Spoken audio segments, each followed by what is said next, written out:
یہ باتیں تو ماں باپ سے کہیں میں نے، اب میں کچھ باتیں سیدھے سیدھے بیٹیوں سے کہنا چاہتا ہوں. بچوں سے، لڑکوں سے بہت سی باتیں ضمناً آ گئی، اور بیٹیوں کو میں الگ سے مخاطب کرنا چاہتا ہوں آج کے جو حالات ہیں ان کی وجہ سے خاص طور پر. اور میں تو آج یہ کہوں گا کہ آپ آج کے بیان کو اپنے گھروں میں اپنی بیویوں کو، بیٹیوں کو سنوائیے گا، بار بار سنوائیے گا. زیادہ سے زیادہ مسلمان لڑکیوں تک یہ پیغام پہنچنا چاہیے. بیٹیوں، جانو سب سے پہلے کہ تم اللہ کی رحمت کا بہت بڑا ظہور ہو. بیٹیوں، تم گھرانے کی عزت ہو. پورے گھرانے کی عزت بیٹیوں کے کردار پر کھڑی ہوتی ہے. جب حضرت مریم علیہ السلام اچانک بیبی عیسیٰ کو لے کر آئیں گود میں،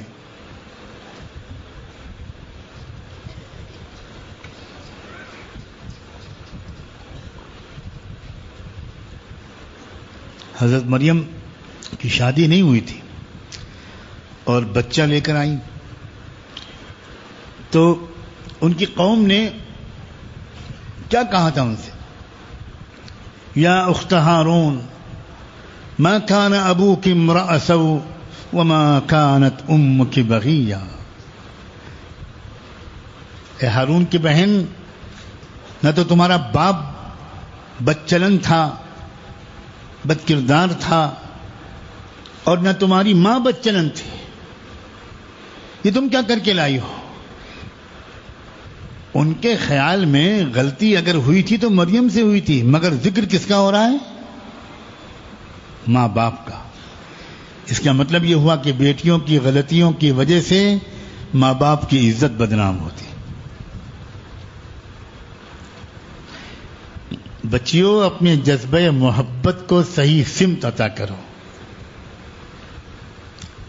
تمہارے اندر کسی کے لیے جینے اور کسی پر مرنے کا جذبہ اللہ نے کوٹ کوٹ کر رکھا ہوتا ہے. میں بچیوں سے کہہ رہا ہوں، بچیوں کے اندر واقعی محبت کا جذبہ، عشق کا جذبہ، وفا کا جذبہ، نثار ہونے کا جذبہ، خدمت کا جذبہ، جانثاری کا جذبہ، اور دوسروں کے لیے جی کر اپنے کو مٹا دینے کا جذبہ بچیوں تم میں جتنا ہے، ہرگز ہرگز اتنا جذبہ یہ والا بیٹوں میں نہیں ہوتا. تم ماں بننے کے لیے پیدا ہوئی ہو، تمہارے تو بچپن کے شوق ہیں، وہ بھی تمہارے اس مامتا کے جذبے سے جڑے ہوئے ہیں. تم کو اس وقت خبر بھی نہیں ہوتی کہ جب تم گڑیا گڑیا کھیل رہی ہو، گڑیا گڈے کی شادی کر رہی ہو، گڑیا کو باقاعدہ دودھ پلا رہی ہو اور گڑیا کو سلا رہی ہو، تم کو یہ پتہ بھی نہیں ہوتا کہ یہ تم نہیں کر رہی ہو جس کی عمر ابھی صرف 5 سال کی ہے، یہ تمہارے اندر کی انتظار کرنے والی ماں کر رہی ہے. تم پیدائشی طور پر ماں بننے کے لیے پیدا کی گئی. تو وہی جذبے، وہی شوق بچپن سے تمہارے ساتھ لگا دیے جاتے ہیں.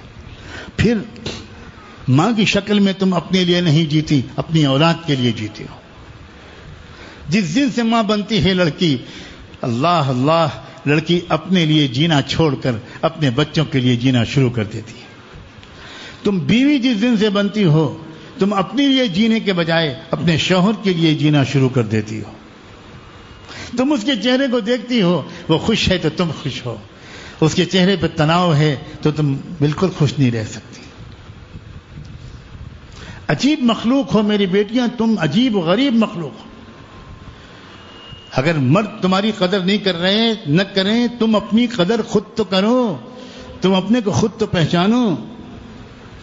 تمہاری اصل تصویر بتاؤں؟ تمہاری اصل تصویر شرافت کی ہے، انسانیت کی ہے، ہمدردی کی ہے، وفا کی ہے، غم گساری کی ہے. تمہاری آنکھ میں آنسو بہت جلدی آتے ہیں، تمہارے دل کی دھڑکنیں بہت جلدی تیز ہوتی ہیں. تم میں وفا تمہاری فطرت میں شامل ہے. تم غم سہ لیتی ہو، اکثر اپنے غموں کو ظاہر نہیں کرتی. بیٹیوں، اپنے نسوانی جو سنبھال کے رکھنا عجیب بات ہے. آج کل لڑکیوں کو خیال ہوتا ہے کاش ہم لڑکا ہوتے، عورتوں کو خیال ہوتا ہے کاش ہم مرد ہوتے. کاش کہ عورتیں اپنے مقام کو پہچانتی تو کبھی یہ غلط تمنا نہ کرتی، فخر کرتی، فخر شکر کرتی کہ اللہ ہم آپ کے شکر گزار ہیں کہ آپ نے ہم کو بیٹی بنایا ہے، عورت بنایا ہے.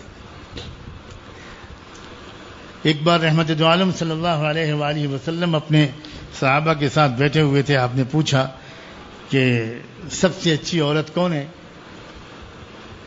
تو کسی نے کچھ کہا، کسی نے کچھ کہا. حضرت علی نے جواب نہیں دیا، اٹھ کے گئے گھر کے اندر. سیدہ فاطمہ زہرا رضی اللہ عنہا سے پوچھا کہ حضور یہ دریافت فرما رہے ہیں تم سے بہتر کون بتا سکتا ہے کہ سب سے اچھی عورت کون ہے؟ حضرت فاطمہ نے کہا سب سے اچھی عورت وہ ہے جس کی نظر کبھی کسی غیر محرم پر نہ پڑی ہو اور جس پر کسی غیر محرم کی نظر کبھی نہ پڑی ہو، وہ سب سے اچھی عورت. حضرت علی باہر نکل کر آئے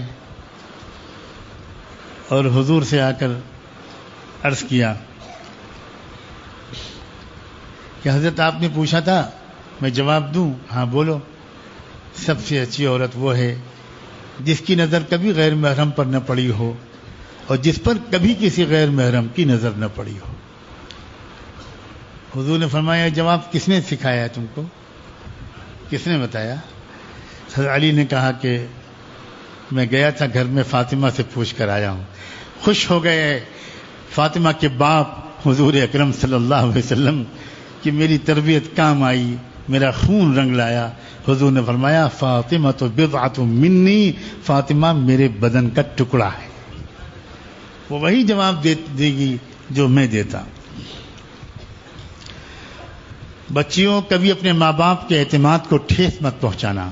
تم نہیں جانتی تمہاری وجہ سے ماں باپ کو کبھی رسوا ہونا پڑا، خاندان میں محلے میں ذلیل ہونا پڑا تو ماں باپ جی نہ سکیں گے، اس غم کو سہ نہیں پائیں گے.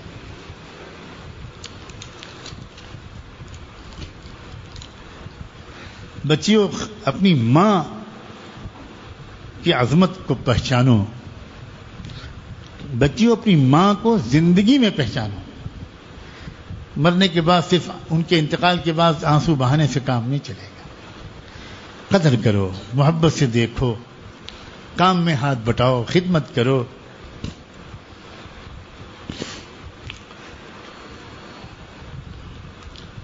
کسی نے ماں کو نذرانے عقیدت پیش کرتے ہوئے کچھ اشعار کہے. بار بار اپنی ماں کو یاد کر کے ان کو دہرانا بہت نفع پہنچاتا ہے. قبر کی آغوش میں جب تھک کے سو جاتی ہے ماں، تب کہیں جا کر ذرا سہی سکون پاتی ہے ماں. فکر میں بچوں کی اس طرح گھل جاتی ہے ماں، نوجوان ہوتے ہوئے بوڑھی نظر آتی ہے ماں. روح کے جذبوں کی یہ گہرائیاں دیکھیے، گہرائیاں تو دیکھیے، روح کے جذبوں کی یہ گہرائیاں تو دیکھیے. چوٹ بچوں کو ہے لگتی اور چلاتی ہے ماں. کب ضرورت ہے میرے بچے کو اتنا سوچ کر جاگتی رہتی ہیں آنکھیں اور سو جاتی ہے ماں. جب پریشانی میں گھر جاتی ہوں پردیس میں، آنسوؤں کو پوچھنے خوابوں میں آ جاتی ہے ماں. چاہے ہم خوشیوں میں اپنی بھول جائیں سارا کچھ، جب مصیبت سر پہ آ جائے تو یاد آتی ہے ماں. شکریہ ہو ہی نہیں سکتا کبھی اس کا ادا، شکریہ ہو ہی نہیں سکتا کبھی اس کا ادا. مرتے مرتے بھی دعا جینے کی دے جاتی ہے ماں، مرتے مرتے بھی دعا جینے کی دے جاتی ہے ماں. پیار کہتے ہیں کسے اور مامتا کیا چیز ہے، پیار کہتے ہیں کسے اور ممتا کیا چیز ہے، یہ تو ان بچوں سے پوچھو جن کی مر جاتی ہے ماں، جن کی مر جاتی ہے ماں۔ پوچھتا ہے جب کوئی مجھ سے محبت ہے کہاں، پوچھتا ہے جب کوئی مجھ سے محبت ہے کہاں، مسکرا دیتا ہوں میں اور یاد آ جاتی ہے ماں، اور یاد آ جاتی ہے ماں۔ ایسی ماں کا دل کو دکھانا، اس ماں کو ٹھیس پہنچانا،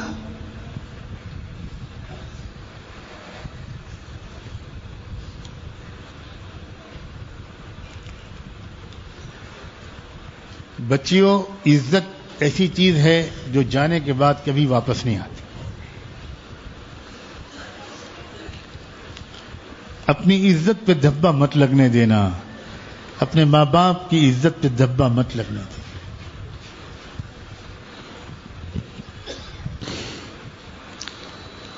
آج تو ماں اپنی بیٹی کو کچھ سمجھاتے ہوئے ڈر رہی ہے، پتہ نہیں الٹ کے کیا جواب دے۔ کاش کے ماں باپ سمجھتے کہ ان کالجوں میں بھیجنے کا نتیجہ کیا نکلے گا۔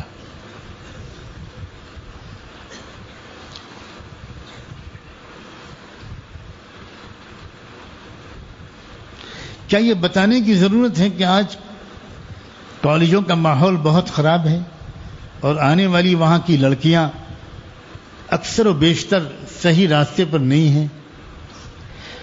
اور وہ ماں باپ جو ایسے کالجوں میں بھیجتے ہیں اپنی بچیوں کو جہاں لڑکے اور لڑکیاں ساتھ پڑھتے ہیں، ان ماں باپ کے بارے میں کیا لفظ بولوں؟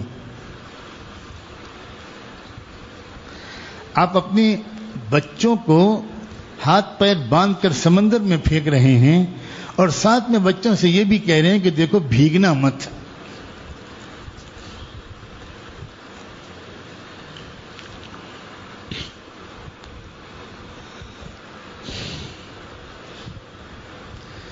بچیوں تم تو خود سمجھدار بنو اور اپنے ماں باپ سے ضد کرو کہ میں کالج نہیں جاؤں گی، میں ہرگز کالج نہیں جاؤں گی۔ ہاں میں پڑھنا چاہتی ہوں، بے شک ہمیں لیڈی ڈاکٹرز کی بھی ضرورت ہے، ہمیں لیڈی ٹیچرز کی بھی ضرورت ہے، صحیح بات ہے۔ بچیوں میں تم سے یہ نہیں کہہ رہا کہ تم بالکل پڑھو مت، میں تم کو ایک ترکیب بتا رہا ہوں۔ تو ماں باپ سے کہو کہ یہ ترقی یافتہ زمانہ ہے، اس میں پڑھنے کے لیے کالج جانا ضروری نہیں ہے، اس میں ہوم اسکولنگ کے ذریعے گھر پہ بیٹھ کر میں سب کچھ پڑھ سکتی ہوں۔ میں 10ویں کا SSC کا امتحان دے سکتی ہوں گھر میں پڑھ کر اور ٹاپ کر سکتی ہوں۔ میں 12ویں کا امتحان بھی دے سکتی ہوں، گھر میں پڑھوں گی میں۔ ڈسٹینس کورسز چل رہے ہیں، یہ کیا جہالت ہے کہ پتہ ہی نہیں ہے مردوں کو ماں باپ کو کہ تعلیم کے اور کیا انتظامات ہیں۔ ارے یہ کالج تو گٹر ہے، گٹر، گندگی اور غلاظت کا اڈا ہے۔ کہاں بھیج رہے ہو ان بچیوں کو؟ اپنے ہاتھ سے اپنی بچیوں کو جہنم میں ڈھکیلتے ہوئے اچھا لگ رہا ہے؟ اب پانی سر سے نہیں چھت سے اونچا ہو چکا ہے۔ اب کچھ لوگ ہیں جو چیلنج کر رہے ہیں کہ ہمیں تو ہزاروں لڑکیوں کو اپنی بہو بنانا ہے، ہمیں ہزاروں لڑکیوں کو مرتد بنانا ہے، ان سے اسلام کی نعمت چھیننی ہے۔ پردہ گیا، حیا گئی، شرم گئی، ادب گیا، سلیقہ گیا، نفلیں گئیں، سنتیں گئیں، مستحبات گئے، آداب گئے۔ اب بچا کھچا ایمان بھی اپنے بچیوں کا اے ماں باپ تم چھین لینا چاہتے ہو؟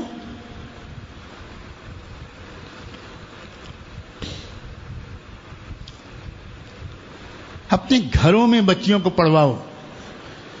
ہمارے ملک کا سب سے بڑا اوپن اسکول ہے سرکاری، national institute of open schooling, پوری دنیا کا سب سے بڑا ہے۔ کہیں بھیجنے کی ضرورت نہیں، گھر میں بیٹھ کر بچوں کو پڑھوائیے۔ ایک اچھا ٹیوٹر اگر لڑکیوں کے لیے چاہیے تو کوئی خاتون ٹیوٹر پڑھانے والی عورت وہ بچی کو بیٹھ کر پڑھائے۔ بچوں کو پڑھوانا ہے تو ان کو بھی، میں تو آسانی سے رائے نہیں دیتا آج کل اسکول کالج جانے کی۔ ہمارے لوگ کچھ اندھے بہرے گونگے بن کر جی رہے ہیں, معلومات حاصل نہیں کرتے کہ میں ایک طرف اپنے بیٹے یا بیٹی کو پڑھانا بھی چاہتا ہوں اور ان کالجوں کے گندے ماحول سے بچانا بھی چاہتا ہوں, میں کیا کروں؟ ارے پوچھو تو ہم بتائیں.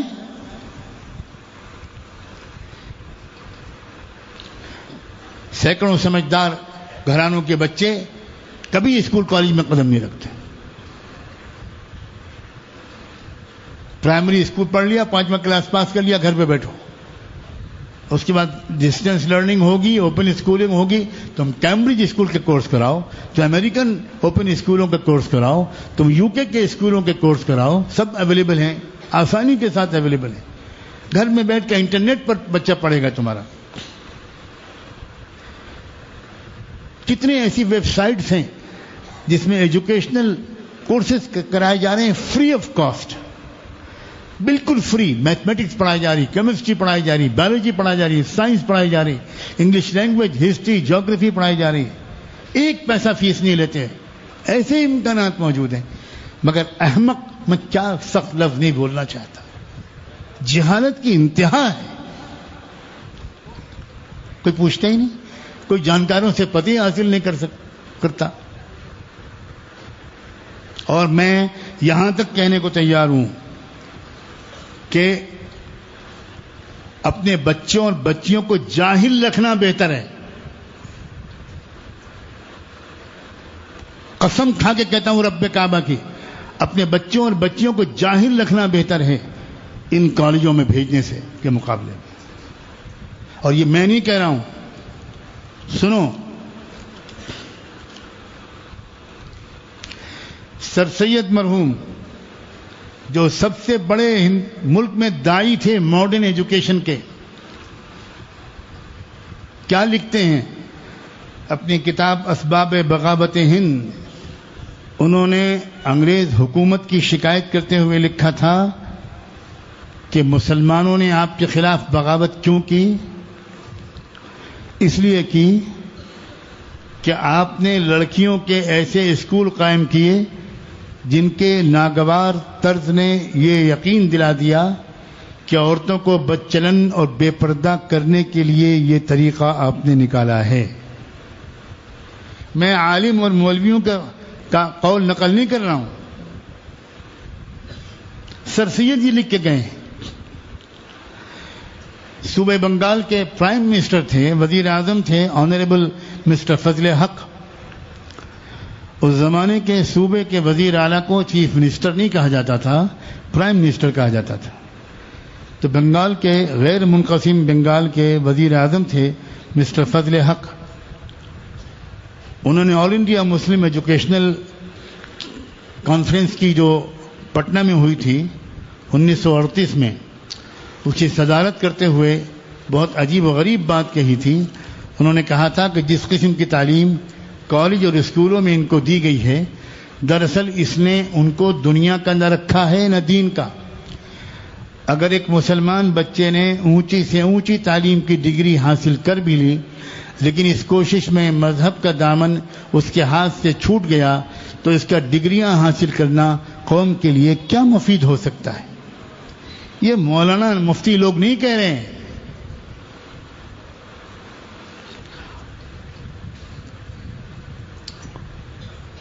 مفید تب ہوگا جب مسلمان رہ کر ترقی کرے. کیا خوب کہا ہے اکبر الہ آبادی نے کہ فلسفی کہتا ہے کیا پرواہ گر مذہب گیا, فلسفی کہتا ہے کیا پرواہ گر مذہب گیا, میں یہ کہتا ہوں بھائی یہ گیا تو سب گیا. بس بھائی کہنا تو مجھے اور بھی بہت کچھ تھا, بہت دن سے آپ کی خدمت میں حاضر نہیں ہو پایا ہوں. آج اللہ نے توفیق دی اور یہ باتیں کی, اور بھی اس سلسلے کی کچھ باتیں کہنی تھیں. اگر اللہ نے توفیق دی تو میں انشاءاللہ آئندہ مجلس میں بھی اسی موضوع کو چھیڑوں گا, اور جو باتیں اس سلسلے میں رہ گئی ہیں وہ بھی عرض کروں گا.